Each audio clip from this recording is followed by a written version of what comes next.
सुरुवातीला एक महत्त्वाची बातमी पावसासंदर्भात। येत्या 24 तासात मुंबई ठाण्यासह उत्तर महाराष्ट्रात मुसळधार पावसाचा अंदाज कुलाबा वेधशाळेने व्यक्त केलाय। तर 48 तासानंतर मराठवाडा आणि विदर्भाच्या काही भागात पावसाची तीव्रता आणखी वाढणार असल्याचा अंदाज व्यक्त करण्यात आलाय। मध्य महाराष्ट्रातील जळगाव, अहमदनगर आणि नाशिक या जिल्ह्यात पावसाच्या हलक्या सरी पडण्याची शक्यता आहे। या काळात ढगाळ वातावरणामुळे विदर्भ आणि मराठवाड्यातील तापमानात घट होणार आहे। या आठवड्यात मध्य भारतात कमी दाबाचा पट्टा तयार होण्याचे संकेत असल्याने विदर्भ आणि मराठवाड्यात चांगल्या पावसाची शक्यता निर्माण झाली। मात्र 29 जून ते 2 जुलै दरम्यान विदर्भ, मराठवाडा आणि मध्य महाराष्ट्रात पावसात खंड पडण्याची शक्यता असल्यामुळे तापमानात वाढ होणार आहे। या पार्श्वभूमीवर शेतकऱ्यांनी खरीप पेरणी आणि लागवडीचं नियोजन करावं असं आवाहन कृषी विभागाने केलं आहे। या आठवड्यात मुंबईसह कोकणातही चांगल्या पावसाची शक्यता आहे।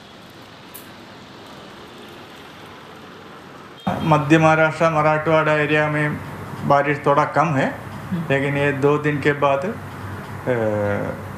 विदर्भ एरिया, मराठवाड़ा एरिया, ये सब एरिया में भी बारिश की तीव्रता ज़्यादा होने का संभावना है। आणि आज बातमी संदर्भात आपण अधिक चर्चा करू। आमचे प्रतिनिधी अमित जोशी आपल्यासोबत आहेत। अमित, आपण बघतोय की कोकण किनारपट्टी असेल, मुंबई असेल, ओलीचिंब झालेली, मात्र महाराष्ट्रातला बहुतांशी भाग अद्यापही कोरडा आहे। जास्त करून विदर्भ आणि मराठवाड्यातल्या बळीराजाची आकाशाकडे डोळे लावून वाट बघतात कधी पाऊस पडेल। मात्र थोडासा दिलासा मिळू शकतो, कुलाबा वेधशाळेचा अंदाज आहे पाऊस पडणार आहे। काय सांगाल?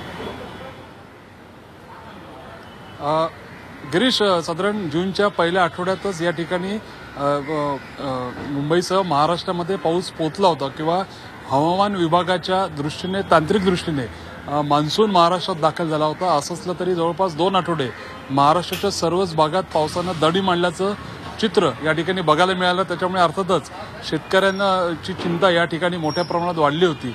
आता गेले 2-3 दिवस कोकणात जोरदार पाऊस पडल्याचं चित्र आहे। त्याच्यामुळे आता इतर महाराष्ट्रात पाऊस कधी पडणार असा प्रश्न या निमित्ताने उपस्थित होत होता।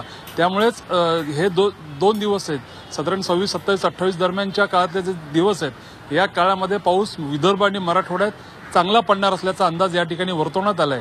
असं असलं तरी 29 ते 2 जुलै, 29 जून ते 2 जुलै पुन्हा एकदा पाऊस गॅप घेईल किंवा पाऊस काही काळ थांबेल असाही अंदाज हवामान विभागाने वर्तवलाय। त्याच्यामुळे पाऊस पडल्यानंतर तात्काळ पेरणीची कामं शेतकऱ्यांनी जरी हाती घेतली असली तरी पुन्हा एकदा पाऊस काही दिवस विश्रांती घेणार असल्याचं सुद्धा हवामान विभागाने सांगितलंय। त्याच्यामुळे शेतकऱ्यांनी चांगलीच काळजी घेणं या पुढच्या काळामध्ये आवश्यक आहे। अशी अपेक्षा आहे की पुन्हा एकदा 2 जुलैनंतर महाराष्ट्रात खास करून मराठवाडा, विदर्भामध्ये पाऊस चांगला हजेरी लावेल अशी अपेक्षा आहे। त्याच्यामुळे सध्या तरी 2 दिवस मराठवाडा, विदर्भातील शेतकऱ्यांना दिलासा मिळेल यात शंका नाही। मात्र पावसाची संततधार ही या पुढच्या काळात सुद्धा फक्त मराठवाडा, विदर्भच नाही तर महाराष्ट्रभर चांगली राहावी अशी अपेक्षा सर्वांचीच आहे। त्याच्यामुळे या पुढच्या काळात पाऊस कशा पद्धतीने हजेरी लावतो, जी जूनमध्ये सरासरीपेक्षा पाऊस जवळपास पूर्ण महाराष्ट्रामध्ये कमी झालाय, तेव्हा ही सरासरी जुलै महिन्यामध्ये भरून काढली जाते का, हा बॅकलॉग भरून पाऊस काढतो का, हे सुद्धा बघणं महत्त्वाचं ठरेल। शेतकऱ्यांच्या दृष्टीने 2 जुलैपर्यंतचे दिवस हे अत्यंत महत्त्वाचे ठरणार आहेत।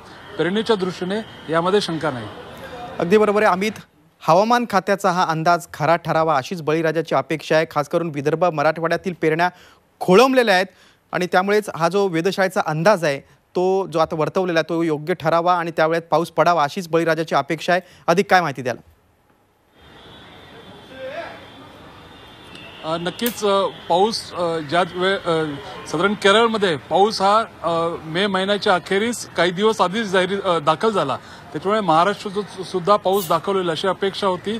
महाराष्ट्रात पाऊस दाखल झाला आणि मग मोठी गॅप पावसाने या ठिकाणी बघायला मिळाली। त्याच्यामुळे शेतकऱ्यांमध्ये चिंतेचं वातावरण होतं। काही शेतकऱ्यांनी आत्महत्या केल्याचं सुद्धा या दरम्यानच्या काळात अशा प्रकारच्या घटना घडल्याचं आपल्याला बघायला मिळालं आणि शासनाने सुद्धा या काळामध्ये पेरण्या करू नयेत किंवा खबरदारी घ्यावीत अशा प्रकारचं आवाहन सुद्धा करताना बघायला मिळालं। असं असलं तरी ज्या पद्धतीनं हवामान विभागानं सुरुवातीला जो अंदाज वर्तवला होता तो त्यांचा चुकला किंवा तेवढा बरोबर आला नाही असं नक्कीच आपल्याला म्हणता येईल। कारण पाऊस मान्सून महाराष्ट्रात दाखल झाल्यानंतर पुढील काळात चांगला पाऊस पडेल असं सुरुवातीच्या 2-3 दिवसात हवामान विभागानं जाहीर केलं होतं। मात्र 2-3 दिवसात अपेक्षित पाऊस आला नाही आणि हवामान विभागानं त्यांनी जाहीर केलेली सूचना सुद्धा त्या काळात मागे घेतलेली आपल्याला बघायला मिळाली।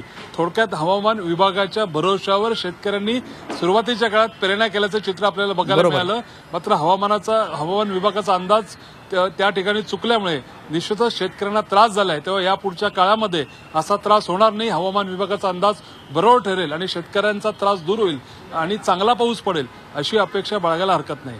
अगदी बरोबर. जसं कोकणात पेरण्यांना वेग आलाय तसंच महाराष्ट्राच्या सर्वदूर मान्सून बरसावा अशीच अपेक्षा सर्वांकडून व्यक्त होते आणि हवामान खात्याचा अंदाज खरा ठरावा हीच अपेक्षा आहे. अमित, तुम्ही दिलेल्या सविस्तर माहितीबद्दल धन्यवाद. झी 24 तास रहा एक पाऊल पुढे.